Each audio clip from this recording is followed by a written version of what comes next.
दोस्तों, किसी फिल्म के लिए कंटेंट ही उसका किंग होता है और इस बात को प्रूव कर दिया है फिल्म कांतारा ने, जिसको पहले केवल और केवल कन्नड़ा ऑडियंस को ध्यान में रखकर ही बनाया गया था और ये सोचा गया था कि ये फिल्म यहाँ पर ही चल पाएगी, क्योंकि इसमें वहीं के लोगों के बारे में और उन्हीं से जुड़ी हुई एक रूटेड कहानी दिखाई जाती है। लेकिन अगर फिल्म दमदार हो, उसमें वो बात हो, तो फिल्म अपनी जगह कहीं ना कहीं ऑडियंस के बीच में बना ही लेती है। कुछ ऐसा ही हुआ ऋषभ शेट्टी की फिल्म कांतारा के साथ में भी, जिसको पहले ओरिजिनली कन्नड़ा भाषा में ही बनाया गया था और इसको वहीं पर रिलीज किया गया था। और पहले फिल्म के मेकर्स का इसको कन्नड़ा भाषा के अलावा और किसी भाषा में डब करके रिलीज करने का कोई भी प्लान नहीं था। लेकिन जब फिल्म कांतारा रिलीज हुई तो कन्नड़ा भाषा में तो उसको बिल्कुल जबरदस्त रिस्पॉन्स मिला। इसके अलावा बाकी जगहों पर भी फिल्म को सबटाइटल्स के साथ में रिलीज किया गया और वहां पर भी इसको काफी अच्छा रिस्पॉन्स मिला। और देश भर में लोगों से मिल रहे इतने अच्छे रिस्पॉन्स को देखते हुए लगभग 1 महीने के अंदर ही कन्नड़ा के अलावा इसको तमिल, तेलुगु, हिंदी और मलयालम भाषाओं में भी डब करके तुरंत रिलीज किया गया। हर कहीं पर लोगों ने फिल्म कांतारा की बहुत ज्यादा तारीफ की और इसके आखिरी के 15 से 20 मिनट में इसके क्लाइमैक्स ने लोगों को हिला कर रख दिया। बहुत सारे सिनेमा घरों से ऐसे रिस्पॉन्स देखने के लिए मिले जो कि बिल्कुल हैरान कर देने वाले थे। कई जगहों पर तो फिल्म खत्म हो जाने के 10 से 15 मिनट तक भी लोग अपनी सीटों से नहीं हिल पाए। इसके अलावा कुछ सिनेमा घरों में तो लोगों के अंदर ऐसा भी नोटिस किया गया कि जैसे उनके अंदर भी कोई ऐसी ही दैव शक्ति आ गई हो। मतलब ये फिल्म वाकई में इतनी ज्यादा डिवाइन और इतनी पावरफुल थी कि सबको इसने अपने बस में कर लिया था। और इन सारी चीजों का क्रेडिट जाता है ऋषभ शेट्टी को, जिन्होंने फिल्म की कहानी लिखी, स्क्रीन पे ले लिखा और इसको डायरेक्ट किया। मतलब film Kantara all and all पूरा का पूरा ऋषभ शेट्टी शो थी। ये फिल्म जितनी ज्यादा इंटरेस्टिंग है, एक्चुअली इसके बनने के पीछे की कहानी भी बहुत ज्यादा ही मजेदार रही। तो इस वीडियो में हम डिटेल से एक नजर डालेंगे फिल्म कांतारा के बनने के बारे में। फिल्म का जो ओरिजिनल टाइटल है, एक्चुअली उसको हिंदी रीजन में बहुत सारे लोग गलत प्रोनाउंस कर रहे हैं। बहुत सारे लोग इसको कांटारा बोल रहे हैं, कंटारा बोल रहे हैं और कई लोग इसको कंतारा बोल रहे हैं। लेकिन बेसिकली इसका जो सही प्रोनाउंसिएशन है वो कांतारा है, जो कि कन्नड़ा भाषा का एक शब्द है, जिसका कन्नड़ा भाषा में मतलब है एक रहस्यमयी जंगल, जहां पर बहुत सारी चीजें ऐसी रहस्यमयी हो रही हैं। फिल्म कांतारा की कहानी में हमें भूताकोला और काम्बाला जैसी बहुत सारी चीजें देखने के लिए मिलती हैं। एक्चुअली ये सारी जो कल्चरल एक्टिविटीज हैं वो हमें ज्यादातर साउथ कर्नाटका में ही देखने के लिए मिलती हैं।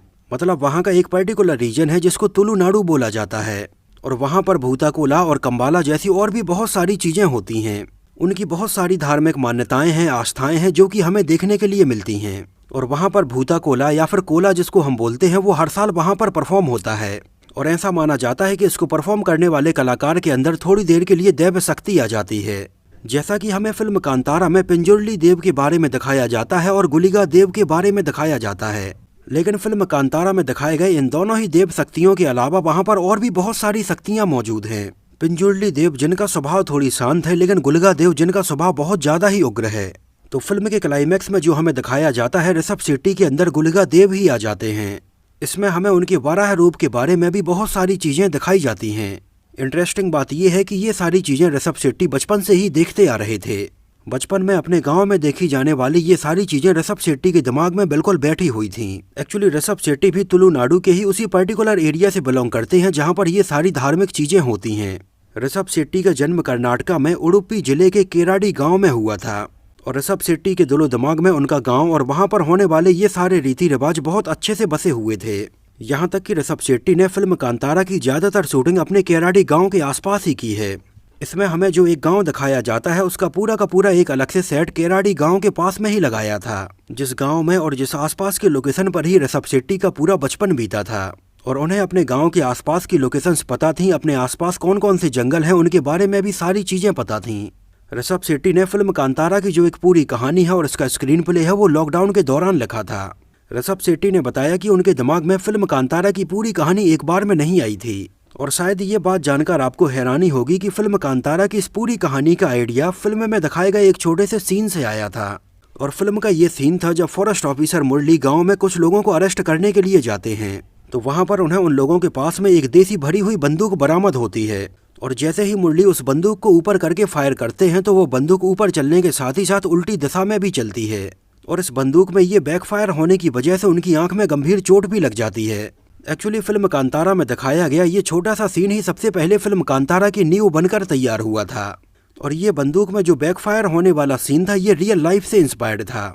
एक्चुअली ऋषभ शेट्टी लॉकडाउन के टाइम पर अपने कुछ और दोस्तों के साथ मिलकर आगे क्या करना है इसके बारे में प्लानिंग कर रहे थे। और लॉकडाउन के टाइम पर कौन सी कहानी के ऊपर काम किया जाए इसके बारे में सारे दोस्त मिलकर बातें कर रहे थे। तब वहीं पर बैठे उनके एक दोस्त ने उनके पिताजी के साथ जंगल में होने वाले ऐसा ही ये एक वाकया सुनाया कि किस तरह से कुछ जंगली सुअर उनकी फसलों को बर्बाद कर देते थे, और उस टाइम पर उन लोगों ने अपनी फसलों को जंगली सुअरों से बचाने के लिए इन हथियारों का बंदोबस्त किया, जिनमें से एक हथियार ऐसा था जो कि बैक फायर भी होता था, जिसकी वजह से उस टाइम पर इसको फायर करने की वजह से गंभीर चोट भी आ गई थी। और फिल्म कांतारा की एक बेसिक कहानी का आइडिया बिल्कुल यहीं से आया था, जहां पर शबा यानी ऋषभ शेट्टी और फॉरेस्ट ऑफिसर मुरली के बीच में ये सारी चीजें हमें दिखाई जाती हैं। और ऋषभ शेट्टी ने बताया कि इन दोनों के बीच में टकराव वाली उन्होंने फिल्म कांतारा की ये कहानी बहुत जल्दी तैयार कर ली थी, लेकिन ऋषभ शेट्टी को लग रहा था कि इसके अलावा भी फिल्म में एक बहुत बड़ा स्ट्रॉन्ग रीजन होना चाहिए, क्योंकि इस तरह की दो लोगों के बीच में टकराव वाली तो कहानियां बहुत सारे लोगों ने देखी हैं। और ऐसे ही उनके दिमाग में फिल्म की कहानी के ऊपर और ज्यादा रिसर्च करते करते उनके गांव में होने वाली इन सारी चीजों का ख्याल आया, जैसे भूताकोला और काम्बाला, जो कि दक्षिण कर्नाटका में बहुत ज्यादा देखने के लिए मिलती हैं और लोगों की आस्थाएं भी जुड़ी हुई हैं। और इस तरह से ऋषभ शेट्टी ने इसकी कहानी में दो लोगों के टकराव के अलावा ये धार्मिक मान्यताएं भी जोड़ी। और फिल्म कांतारा की ये जो पूरी कहानी है और इसका जो बेसिक स्ट्रक्चर है वो ऋषभ शेट्टी ने तैयार कर लिया। हॉमेबल फिल्म्स के विजय किरगंदौर ने फिल्म कांतारा को प्रोड्यूस किया था, जिन्होंने KGF को भी प्रोड्यूस किया है। इसमें हमें ऋषभ शेट्टी के अलावा सप्तमी गौड़ा, किशोर, अच्युत कुमार, प्रमोद शेट्टी, प्रकाश तुमिनाद और नवीन दी पाटिल जैसे जाने पहचाने एक्टर्स के अलावा बहुत सारे सपोर्टिंग रोल में और ऐसे भी एक्टर नजर आए जो कि बहुत ज्यादा पॉपुलर नहीं थे। इसमें ऋषभ शेट्टी के अपोजिट नजर आई सप्तमी गौड़ा की ये डेब्यू फिल्म थी। फिल्म का पूरा सेट ऋषभ शेट्टी के गांव केराड़ी के पास में ही लगाया गया था, जहां पर लगभग 6 महीनों में ये गांव जैसा दिखने वाला पूरा सेट बनाया गया। एक्चुअली ऋषभ शेट्टी ने अपनी लाइफ में फिल्में बनाने और उनको डायरेक्ट करने के अलावा और भी बहुत सारे काम किए हैं। उन्होंने स्पॉट बॉय से लेकर असिस्टेंट डायरेक्टर तक काम किया है, लेकिन इस लाइन के अलावा ऋषभ शेट्टी ने एक टाइम पर कंस्ट्रक्शन का काम भी किया था, जिसकी वजह से उनके कंस्ट्रक्शन का ये एक्सपीरियंस फिल्म में ये गांव का पूरा सेट लगाने में बहुत ज़्यादा काम आया। एक तो उन्हें ये पता था कि उनके गांव के आसपास फिल्म का ये सेट बनाने के लिए ये सारी चीज़ें कहाँ पर और कैसे मिलेंगी। और फिल्म की प्रोडक्शन टीम के अलावा ऋषभ शेट्टी ने अपने गांव में ही रहने वाले कुछ दोस्तों की भी इसको बनाने में मदद ली थी। लेकिन ये सेट पूरा बन जाने के बाद भी बीच में बारिश हुई और ये सेट पूरा खराब हो गया और इसको दोबारा से ठीक करने में फिर से काफ़ी समय लग गया। फिल्म की कहानी में हमें 3 अलग अलग टाइमलाइन दिखाई जाती हैं, एक 1847 के आसपास की, एक 1970 की और एक 1990 की। तो इन अलग अलग टाइमलाइन के हिसाब से उस टाइम पर वहाँ के लोग कैसे रहते थे, इन सारी चीज़ों के बारे में वहाँ पर गाँव में रहने वालों से पूछा गया। वहाँ पर रहने वाले जो ट्राइबल लोग थे उनके रहन सहन के बारे में बहुत सारी चीज़ें पता की गईं, क्योंकि ये सारी चीज़ें उस टाइम पर किसी किताब में अवेलेबल नहीं थी। इस वजह से इन्हीं लोगों से पूछकर फिल्म का ये पूरा सेट और इनके कपड़े डिजाइन किए गए। इसमें काम करने वाले बहुत सारे जूनियर आर्टिस्टों को ऋषभ शेट्टी ने अपने गांव के आसपास से ही बुलवाया था और इसमें बिल्कुल नेचुरली ट्राइबल्स के जैसा दिखने के लिए फिल्म की पूरी टीम लगभग 2 महीनों तक ऐसे ही गाँव में रही थी, जिससे कि वहाँ के रहन सहन और वहाँ के वातावरण से ये लोग बहुत अच्छे से घुल मिल जाएं। फिल्म का एक सीन था जहाँ पर ऋषभ शेट्टी और उनके दोस्त मिलकर जंगल में एक पेड़ गिराते हैं और ये पेड़ मुरली की गाड़ी के ऊपर जाकर गिरता है। एक्चुअली इस पेड़ को पूरा का पूरा नकली अलग से बनाया गया था, ये कोई असली पेड़ नहीं था। इस पेड़ को पूरा का पूरा पाइप से और तारों से वेल्डिंग करके बनाया गया था और पेड़ के जैसा इसके ऊपर कलर किया गया था। फिल्म कांतारा में हमें जो इतना बड़ा जंगल दिखाया जाता है वो वाकई में बहुत ज़्यादा अच्छा लगता है, लेकिन इस जंगल में जो दूर से सीन लिए जाते हैं उसमें हमें जंगल में काफ़ी धुआं या कोहरा उड़ता हुआ दिखाई देता है। एक्चुअली जंगल में ये ऐसा धुआं दिखाने के लिए स्मोक मशीन से पूरे जंगल में लगभग 2 से 3 किलोमीटर के एरिया में ऐसा धुआं किया जाता था, जिससे कि ये देखने में बहुत अच्छा लगे और कैमरे में बहुत अच्छे से कैप्चर हो। फिल्म के लिए बेहतरीन म्यूजिक कंपोज किया था अजनीश लोकनाथ ने और इसका म्यूजिक पूरा का पूरा बिल्कुल ट्राइबल्स के जैसा ही रखा गया था। इसके म्यूजिक में सुनने के लिए मिली बहुत सारी धुनों को वहाँ के ट्राइबल्स बजाते हैं। तो ऋषभ शेट्टी और उनकी म्यूजिक टीम ने ऐसे ही ट्राइबल्स के पास में जाकर उनके इन म्यूजिक को सुना और इसको अपनी फिल्म के अंदर रखा। हालांकि बस इसके म्यूजिक में थोड़ी चेंज किया गया, इसको हल्का सा वेस्टर्नाइज बनाया गया, जिससे कि फिल्म देखते टाइम पर और सुनते टाइम पर ये थोड़ी और अच्छा लगे। यहाँ तक कि इसके लिए बहुत सारा म्यूजिक तो बिल्कुल लाइव वहाँ पर ट्राइबल्स को बुलाकर रिकॉर्ड करवाया गया था। फिल्म के एक बहुत ही पॉपुलर गाने वराह रूपम में इसकी धुन को कॉपी करने के बहुत सारे आरोप लगाए गए।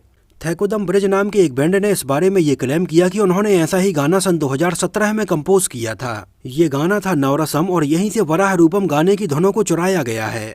और अगर आप इस गाने को सुनेंगे तो आपको इसकी धुन काफ़ी हद तक बिल्कुल वराह रूपम के जैसी ही नजर आएगी। इस गाने की लिंक मैं यहाँ पर नीचे डिस्क्रिप्शन बॉक्स में दे दूंगा, तो वहाँ पर जाकर आप इसको सुन सकते हैं। फिल्म कांतारा में ऋषभ शेट्टी के साथ में कंबाला का भी एक बहुत ही पॉपुलर सीन फिल्माया गया है, एक्चुअली कम्बाला भैंसों की एक रेस होती है जो कि हर साल वहाँ पर परफॉर्म होता है।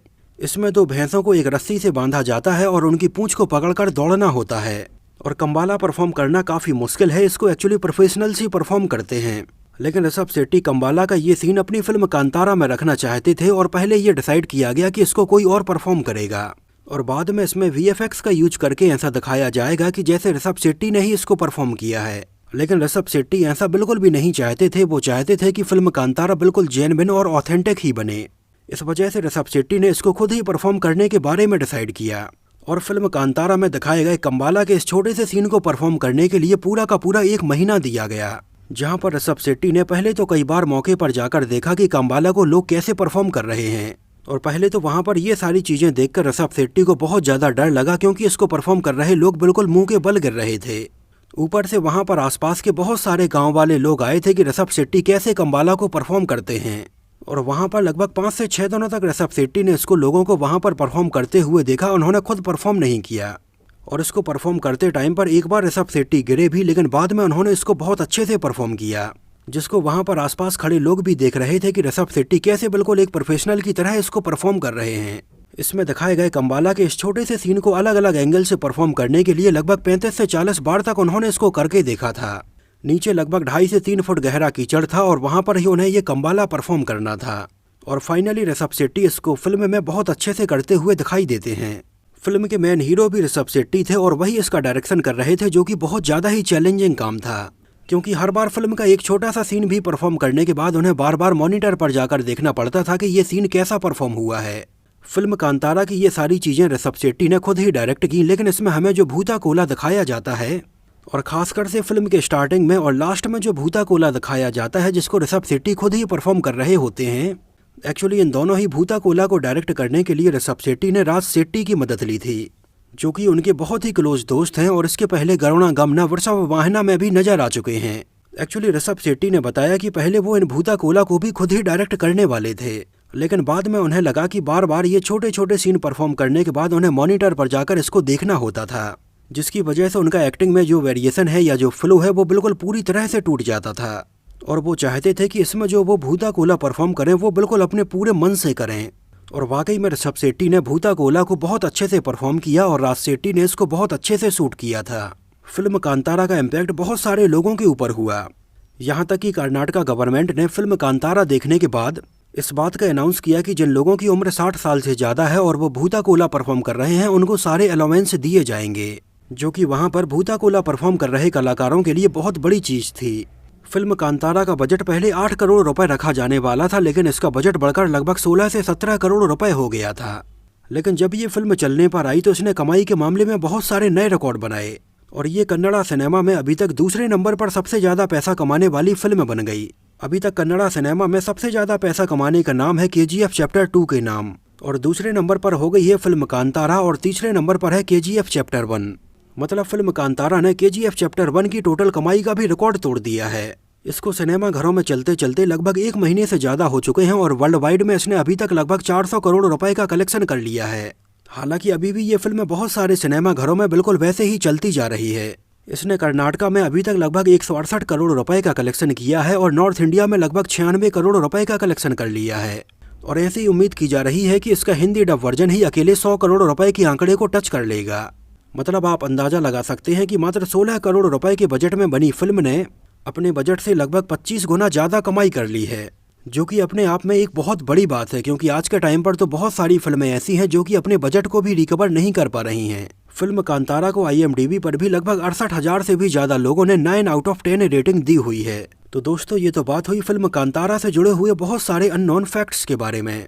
मुझे तो फिल्म कांतारा बहुत ज़्यादा ही पसंद आई थी। आप लोगों को ये फिल्म कैसी लगी थी हमें कमेंट सेक्शन में ज़रूर बताना। और अभी फिल्म कांतारा के बारे में बात करने के लिए बहुत सारी चीज़ें हैं जिसको एक ही वीडियो में कवर कर पाना पॉसिबल नहीं है। तो अगर इससे जुड़ी हुई और भी चीज़ें आप जानना चाहते हैं तो हमें कमेंट सेक्शन में ज़रूर बताना। और अगर ये वीडियो आपको पसंद आया हो, मेरी मेहनत आपको पसंद आई हो, तो उसको प्लीज़ लाइक करके मुझे इस बात का जवाब ज़रूर दीजिए। तो मिलते हैं किसी नए वीडियो में साउथ इंडियन फिल्मों से जुड़ी हुई कुछ और ऐसी ही इंटरेस्टिंग और बहुत ही रोचक बातों के साथ।